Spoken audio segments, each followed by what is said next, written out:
Second lesson का पहला topic है flower.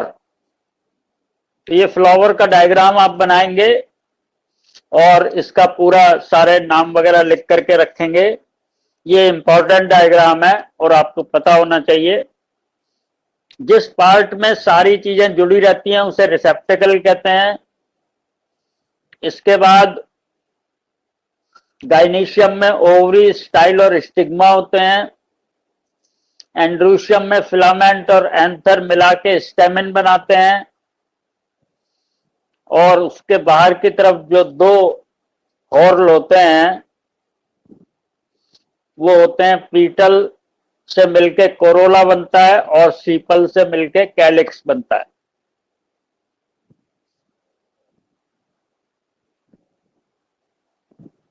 Flower is a modified shoot developed from floral primordia. Primordia develop first into floral bud and then into a flower.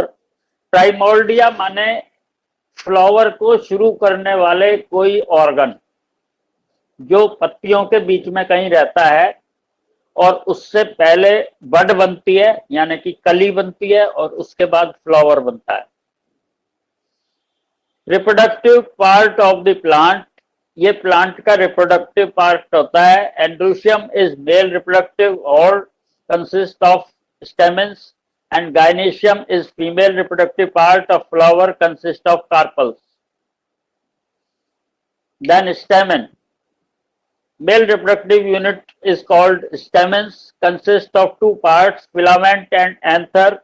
Filament is attached to the thalamus और petal, या तो ये thalamus से जुड़ा रहता है जहां पे नीचे ओवरी जुड़ी रहती है, या ये कभी कभी पीटल से के साथ भी जुड़ा रहता है। एंथर जो होता है वो बाइलोब्ड होता है और अरे दोनों लोब में दो दो थीका होती हैं, इसलिए ये टेट्राडाइनेमस हो जाता है। और इसके अंदर बीच में जो लाइनें हैं वहां से ये फटता है। ये एंथर की टीएस है। ये शुरुआत में ऐसा होता है जो ए में दिखाया गया है, उसके बाद फिर जब इसमें पोलन ग्रेन बन जाते हैं तो ये जहां पे लाइन होती है बीच में वहां से फट जाता है और पोलन ग्रेन बाहर आ जाते हैं। ये सारे इंपॉर्टेंट डायग्राम्स हैं और ये थ्योरी एग्जाम में आते हैं, इसलिए सबको बना के और इनके नाम लिख के अपने रजिस्टर में रखेंगे और इनकी प्रैक्टिस करेंगे। ये एंथर के 4 थीका दिखाए गए हैं और बीच में जहां पे ये फिलामेंट जुड़ा रहता है वहां पे ये लिखा वेस्कुलर बंडल। वेस्कुलर बंडल माने जिसमें से पानी आता है, जाइलम फ्लोएम होते हैं। तो इस क्योंकि जिंदा रहने के लिए इसे भी तो फूड चाहिए।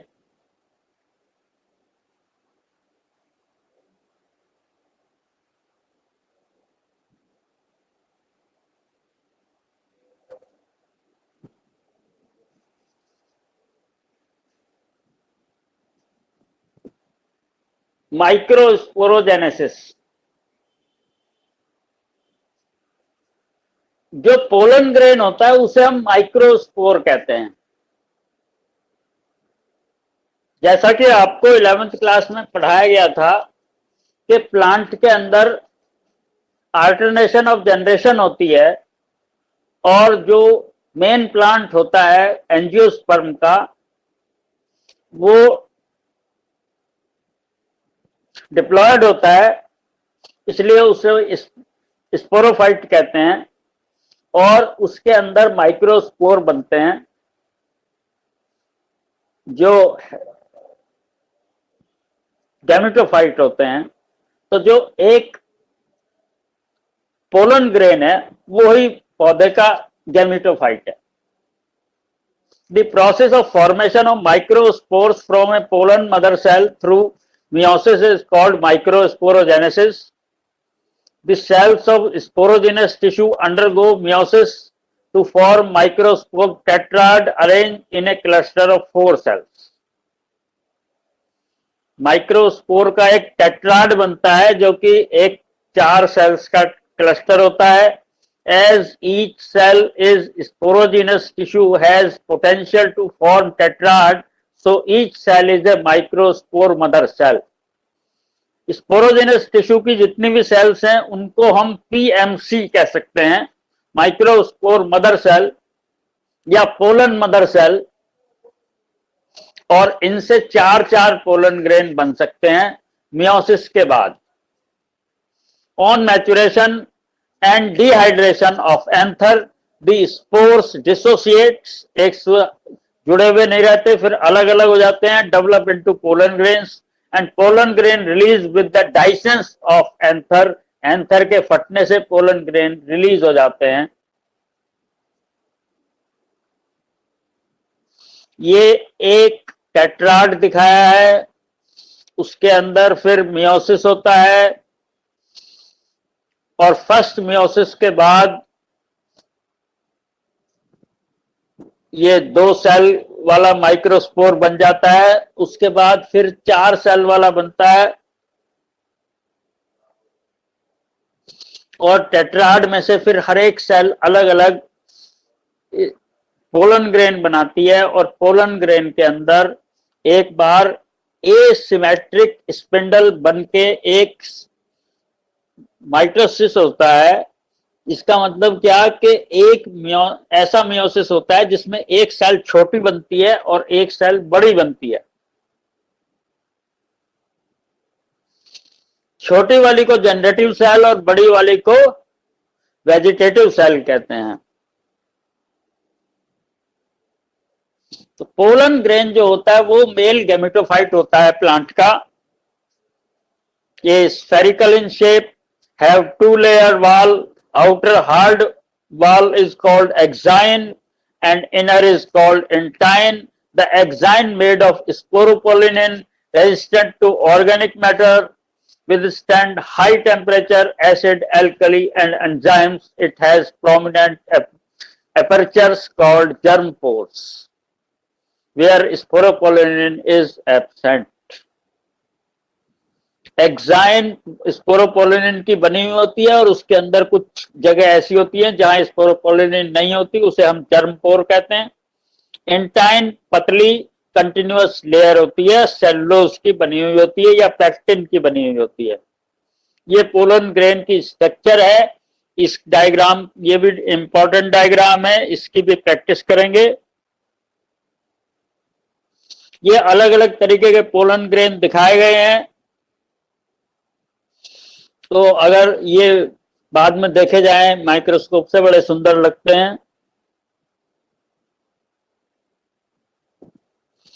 Pollen grain cytoplasm is surrounded by plasma membrane. Mature pollen grain has 2 cells, vegetative cell and generative cell. Vegetative cell is bigger, abundant food reserve, large, irregular nucleus. Generative cell has a small spindle shaped with dense cytoplasm and a nucleus floats in vegetative cell cytoplasm. In 60% species, pollen grains are shed in 2-celled stage, wherein 40% species shed in 3-celled stage, in which generative cell divided mitotically into 2 male gametes. ये जो generative cell है ये divide करके mitotically divide करके 2 male gamete बनाती है. तो ज्यादातर पोलन ग्रेन जब गिरते हैं तो वहां पे 2 ही सेल होती हैं, लेकिन उसके बाद फिर 3 सेल बन जाती हैं. लेकिन कुछ स्पीसीज ऐसी हैं जिसमें 3 सेल स्टेज में ही पोलन ग्रेन बाहर आता है. फीमेल रिप्रोडक्टिव यूनिट को पिस्टिल कहते हैं. ये फीमेल पार्ट है. इट में बी मोनो, बाई और ट्राई पॉलीकार्पिलरी, सिनकार्पस और एपोकार्पस. अगर सारी पिस्टिल में सारे कार्पल्स अलग अलग होते हैं तो उसे एपोकार्पस कहते हैं. एक जगह जुड़े हुए होते हैं तो सिनकार्पस कहते हैं.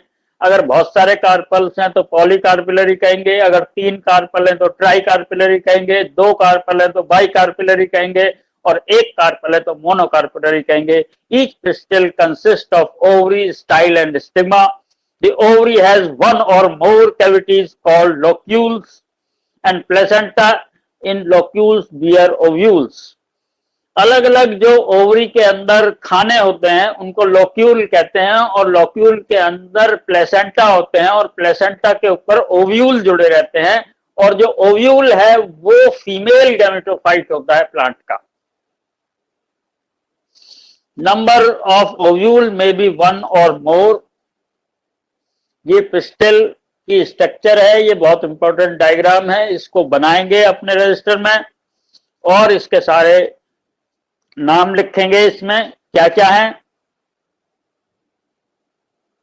इसके बाद ये ओव्यूल का डायग्राम है, ये बहुत ही इंपॉर्टेंट है और ये हर साल आता रहता है। जो डी दिया हुआ है इसको देखिए, चलाजल एंड और माइक्रोपाइलर एंड, इसमें 2 एंड होते हैं। जिधर की तरफ से ज्यादातर इसके इंटेग्यूमेंट, इसके ऊपर की जो कवरिंग है खुली रहती हैं, उन्हें माइक्रोपाइलर एंड कहते हैं, और उधर ही इसमें ज्यादातर जो एग होता है वो माइक्रोपाइलर एंड की तरफ होता है। और ये जो एम्ब्रियो सैक है बीच के अंदर, ये सबसे इंपॉर्टेंट चीज है जिसके अंदर फीमेल गैमेट रहता है। तो इसकी स्ट्रक्चर को और आगे पढ़ेंगे हम। ये ओव्यूल का डायग्राम है एक तरफ, और एक तरफ इसके अंदर के एम्ब्रियो सैक का डायग्राम है। एम्ब्रियो सैक का डायग्राम भी बहुत इंपॉर्टेंट है और ये आता रहता है ज्यादातर पेपर में। Embryo sac 7 celled 8 nucleate structure होती है, जिसके चालाजल एंड की तरफ 3 सेल हैं जिनका नाम है एंटीपोडल सेल, और जो बीच में एक सेल है उसका नाम है सेंट्रल सेल। और सेंट्रल सेल के अंदर 2 न्यूक्लियस होते हैं, इनको कहते हैं पोलर न्यूक्लियाई। और माइक्रोपाइलर एंड की तरफ 3 सेल होती हैं, एक एग सेल होती है और 2 सिनर्जिड्स होती हैं।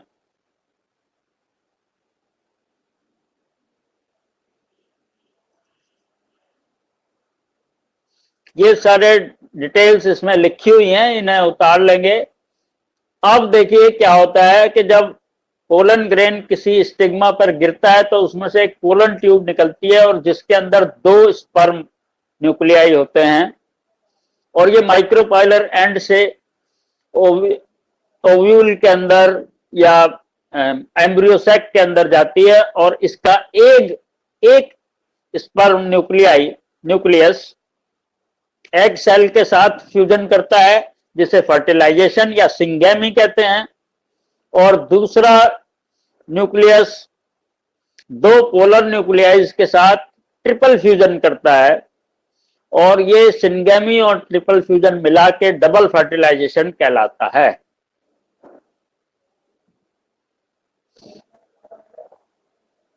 ये डेवलपमेंट ऑफ गैमेटोफाइट क्या इसमें लिखा हुआ है, इसको उतारेंगे कैसे डेवलपमेंट होता है, पहले एक सेल से कैसे आगे बढ़ता चला जाता है, और फिर जो एम्ब्रियो सैक के अंदर 8 न्यूक्लियस बनते हैं मियोसिस होने के बाद।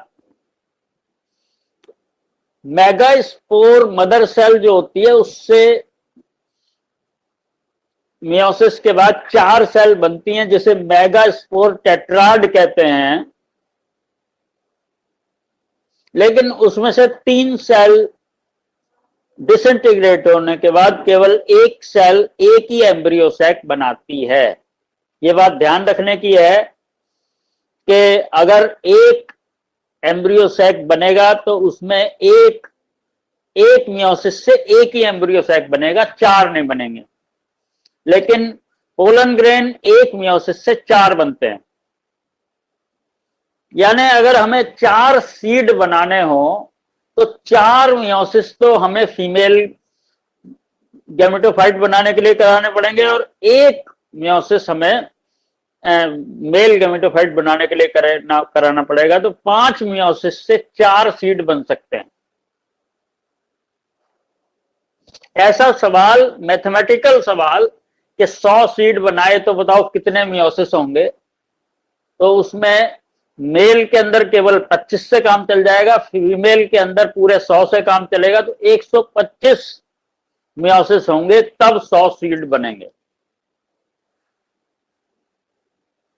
ऐसा सवाल पेपर में आ चुका है। ये मेगास्पोरोजेनेसिस के इसमें नोट्स दिए हैं, इनको उतारेंगे अपने रजिस्टर में। इसके बाद हम सीधे पॉलिनेशन पे आते हैं क्योंकि टाइम थोड़ा कम है। पॉलिनेशन का मतलब होता है पोलन ग्रेन का स्टिग्मा तक पहुंचना। ये सेल्फ पॉलिनेशन भी हो सकता है, क्रॉस पॉलिनेशन भी हो सकता है। सेल्फ पॉलिनेशन का मतलब अपने फ्लावर के पोलन अपने ही स्टिग्मा पे, या अपने ही फ्लावर, अपने प्लांट के किसी दूसरे फ्लावर के पोलन ग्रेन्स अपने ही फ्लावर, अपने ही प्लांट के किसी दूसरे फ्लावर की स्टिग्मा पे। इनमें से एक को ऑटोगैमी कहते हैं, एक को गाइटेनोगैमी कहते हैं। लेकिन इन दोनों से ही कोई नए कॉम्बिनेशन नहीं बनते जीन्स के, क्योंकि एक ही प्लांट है, उसी का फीमेल गैमीट है, उसी का मेल गैमीट है, तो कोई नया उसकी शक्ल में परिवर्तन नहीं हो सकता, उसके जो भी ऑफस्प्रिंग्स आएंगे। लेकिन अगर ये दूसरे प्लांट के फ्लावर पे जाते हैं तब वो क्रॉस पॉलिनेशन होता है, वो जीनोगैमी कहते हैं उसे।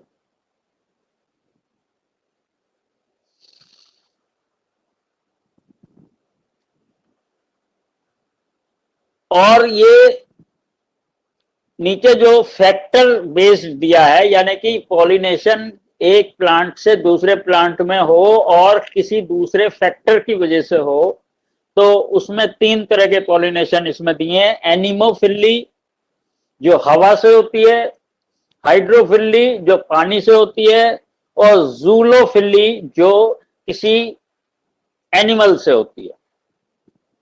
मक्खी वगैरह कोई एक प्लांट पे बैठ के दूसरे प्लांट पे बैठती है तो उसकी वजह से जो पॉलिनेशन होता है, या हाइड्रोफिली पानी में बह करके जो वाटर के अंदर फ्लावर्स रहते हैं, या एनिमोफिली जो हवा में उड़ करके रहते हैं। बाकी सब में तो ऑटोगैमी है, अपने आप ही पोलन ग्रेन आते हैं। लेकिन जब दूसरे फ्लावर पे जाना होता है तो उसके लिए किसी एक फैक्टर की जरूरत पड़ती है, तो 3 तरह का पॉलिनेशन इसमें दिखाया गया।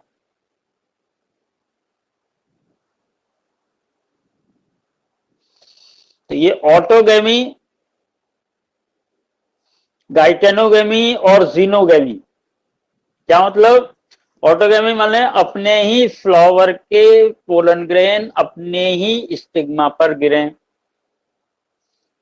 गाइटेनोगैमी का मतलब अपने ही प्लांट के किसी दूसरे फ्लावर के पोलन ग्रेन्स अपने ही प्लांट के किसी दूसरे स्टिग्मा पर गिरे। और जीनोगैमी माने एक प्लांट के किसी फ्लावर के पोलन ग्रेन दूसरे प्लांट के किसी दूसरे फ्लावर पे गिरे, तब उसे गाइटेनोगैमी कहते हैं। तो जिस तरीके से जीनोगैमी कहते हैं, सॉरी। तो अगर नए कॉम्बिनेशन जीन्स के बनाने हैं और नई वैरायटी पैदा करनी है तो उसके लिए जीनोगैमी होना जरूरी है। क्रॉस पॉलिनेशन इसे कह सकते हैं, जब एक प्लांट के पोलन ग्रेन दूसरे प्लांट पे जाएं और उसके पोलन ग्रेन दूसरे किसी और प्लांट पे जाएं, उसे क्रॉस पॉलिनेशन कहते हैं।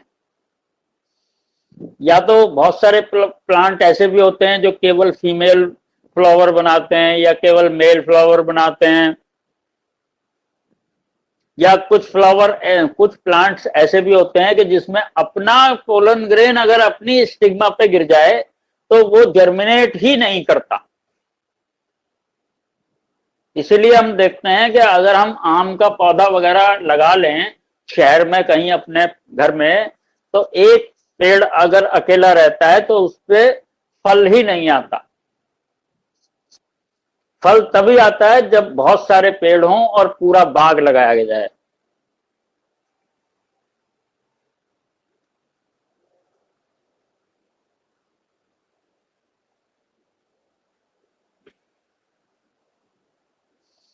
अगर ऑटोगैमी होनी है तो उसके लिए दोनों एंथर और पिस्टिल, यानी पोलन ग्रेन और स्टिग्मा और ओवरी, इनका दोनों का एक साथ मैच्योर होना जरूरी है।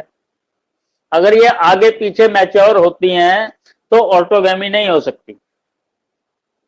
इसलिए बहुत सारे प्लांट्स में ऐसी चीज होती है कि उसके पोलन ग्रेन जब तक सारे के सारे झड़ ना जाएं, जब तक उसकी ओवरी मैच्योर ही नहीं होती, तो इसलिए उनका कभी ऑटोगैमी नहीं हो पाती।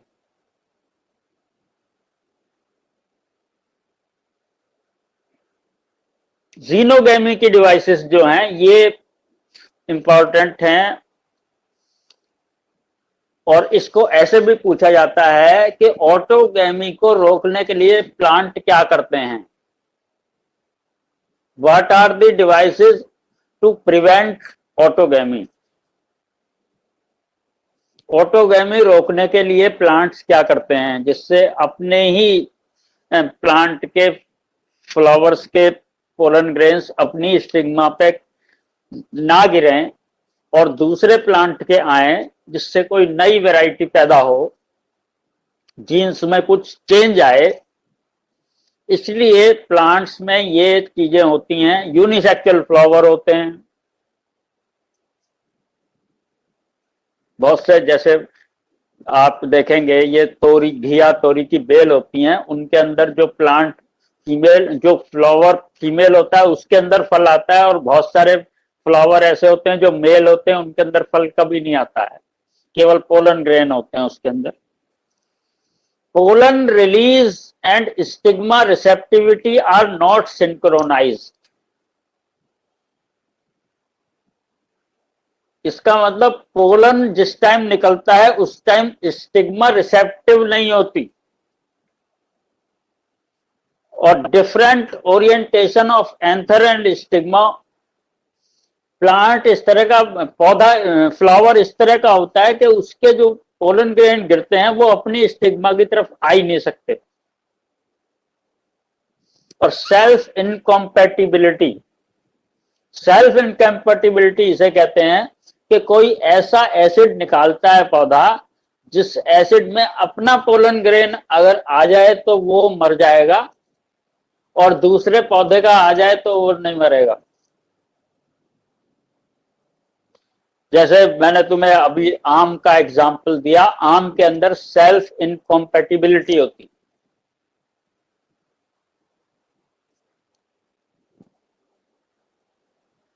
इसके बाद ये प्रैक्टिकल का भी टॉपिक है और थ्योरी का भी टॉपिक है, adaptation of wind pollinated flowers.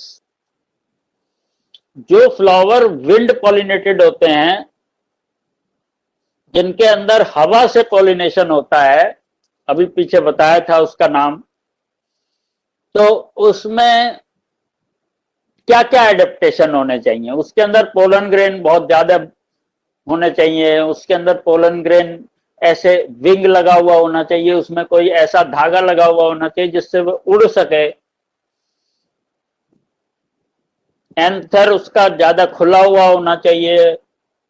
Feather type stigma होनी चाहिए उसमें, जिसके ऊपर दूर से कोई पोलन ग्रेन आए तो चिपक जाए। जैसे आपकी प्रैक्टिकल की जो बुक है उसमें ऐसे एग्जाम्पल दिए होंगे। मक्का का पौधा होता है जिसमें मेल फ्लावर सबसे ऊपर रहते हैं पौधे के और फीमेल फ्लावर नीचे रहते हैं, तो इतने सारे पोलन ग्रेन बनते हैं कि ऊपर से जब गिरते हैं तो वो फीमेल फ्लावर के ऊपर पहुंच जाते हैं। वाटर पॉलिनेटेड फ्लावर में क्या एडेप्टेशन होते हैं, ये भी आपका एक प्रैक्टिकल का टॉपिक है। प्रैक्टिकल की फाइल में आपको जब हम बनाने को देंगे तो उसमें एक वाटर पॉलिनेटेड फ्लावर का डायग्राम बनाएंगे और इसमें ये तीनों पॉइंट लिखेंगे कि उसके अंदर क्या क्या एडेप्टेशन होते हैं। इंसेक्ट पॉलिनेटेड फ्लावर, भाई इंसेक्ट को अट्रैक्ट करने के लिए फ्लावर रंगीन होना चाहिए, उसकी जो कैलिक्स कोरोला है वो बड़ा होना चाहिए, सुंदर होना चाहिए, जिससे इंसेक्ट उसके ऊपर जाके बैठ सके। और अगर रात में होता है तो वो व्हाइट कलर का होना चाहिए और उसके अंदर खुशबू होनी चाहिए। जैसे आप देखोगे जितने भी ज्यादा तेज खुशबू वाले फ्लावर्स होते हैं वो रात को खिलते हैं और व्हाइट कलर के होते हैं। और जो कलरफुल फ्लावर्स होते हैं वो इतने ज्यादा खुशबूदार नहीं होते। आप चमेली, चंपा और ये सब पौधे देखोगे जिनमें रात में खुशबू आती है। हर श्रृंगार का पौधा होता है, रात में बहुत तेज खुशबू आती है, सफेद रंग का फ्लावर होता है और सुबह को पता चलता है वो सारे फ्लावर गिर पड़े, नीचे झड़ गए।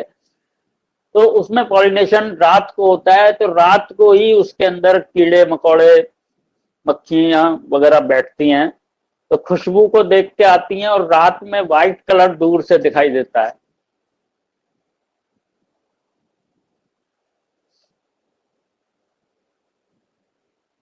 पोलन पिस्टिल इंटरेक्शन, पोलन और पिस्टिल यानी कि फीमेल पार्ट जो है पिस्टिल और पोलन जो है उनके अंदर क्या इंटरेक्शन होती है।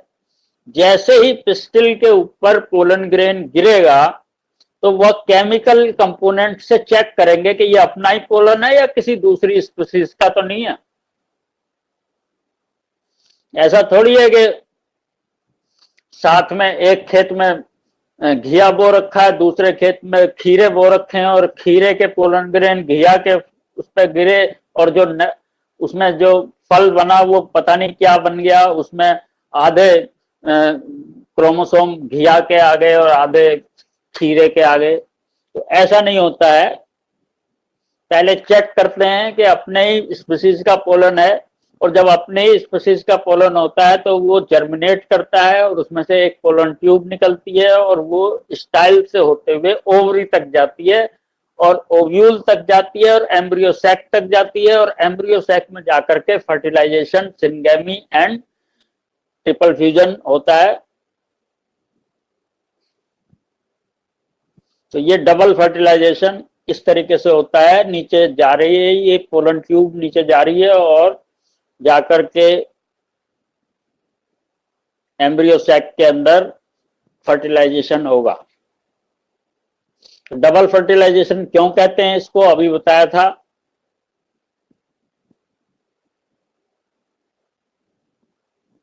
ये फ्लावर का डायग्राम दोबारा से दिया है इन्होंने। फर्टिलाइजेशन के बाद क्या होता है, तो फर्टिलाइजेशन के बाद डेवलपमेंट ऑफ एंडोस्पर्म होता है, development of embryo, maturation of ovule into seed and maturation of ovary into fruit. तो आज केवल इतना ही बताएंगे। अभी आपको ये जो आज हमने बोला है इसमें, इसकी रिकॉर्डिंग भी टीचमेंट पर शाम तक आ जाएगी, इसे आप दोबारा भी देख सकते हैं। Thank you very much. अब आप अपना अपना माइक ऑन करके थोड़ी देर एक दूसरे को हाय हेलो करें और फिर उसके बाद लीव कर दें।